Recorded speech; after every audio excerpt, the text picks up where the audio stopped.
David adjusted the strap of his binoculars and hiked up his pleated khaki shorts. He stood in the great room of the Obsidian Manor, a luxury vacation rental he'd booked for $3,000 a night. According to the listing on Vrbo, the property featured seamless indoor-outdoor flow. David, however, was currently staring at a sliding glass door that opened into an identical great room. Behind that, another. It was a nesting doll of high-end real estate, a Versailles of beige carpeting and vaulted ceilings that stretched into a vanishing point. "This is a joke," David muttered, his face turning the color of a ripe tomato. "I paid for a private infinity pool, not an infinite privacy loop." He pulled out his laminated rental agreement and began to shout at the air. "I know you're in the vents, Xylo. Come out and face me like a man, or at least like a vertebrate." The walkthrough of the damned. A shimmer appeared near the granite kitchen island.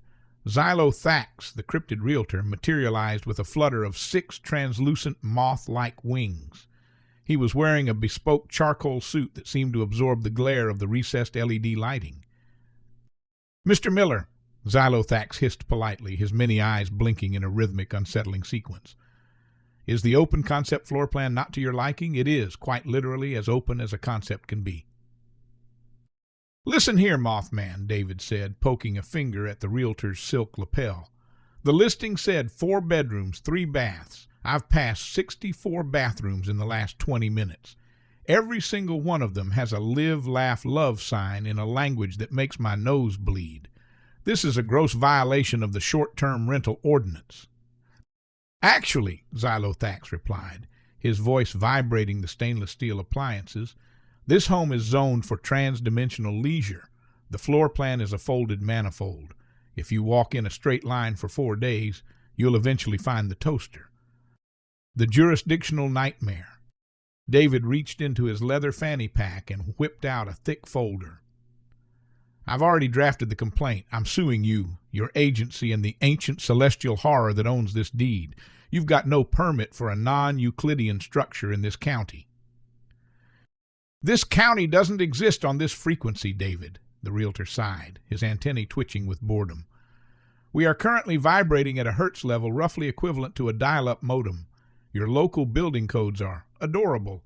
They assume space is flat. We know better." David wasn't listening.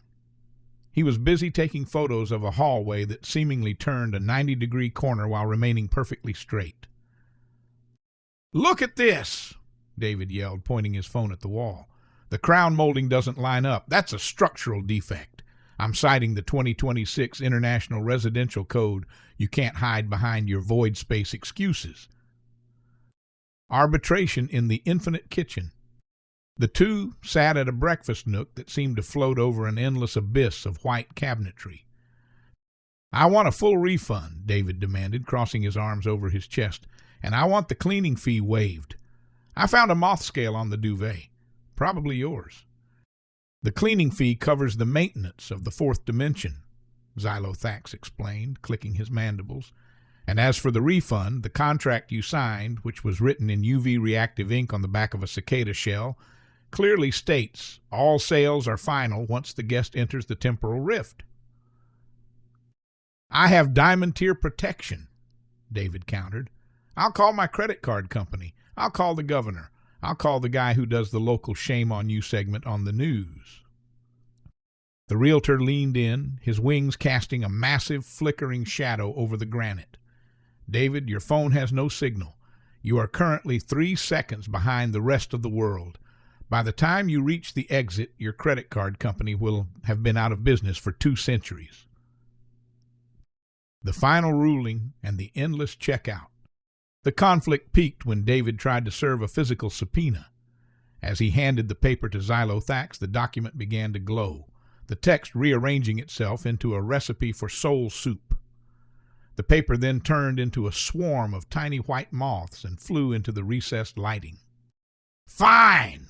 David screamed, his voice echoing through the million rooms of the rental.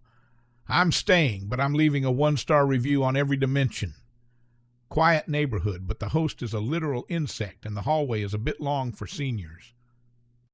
Xylo-Thax didn't argue. He simply camouflaged into the beige wallpaper, his suit matching the pattern of the luxury vinyl plank flooring, until he was invisible.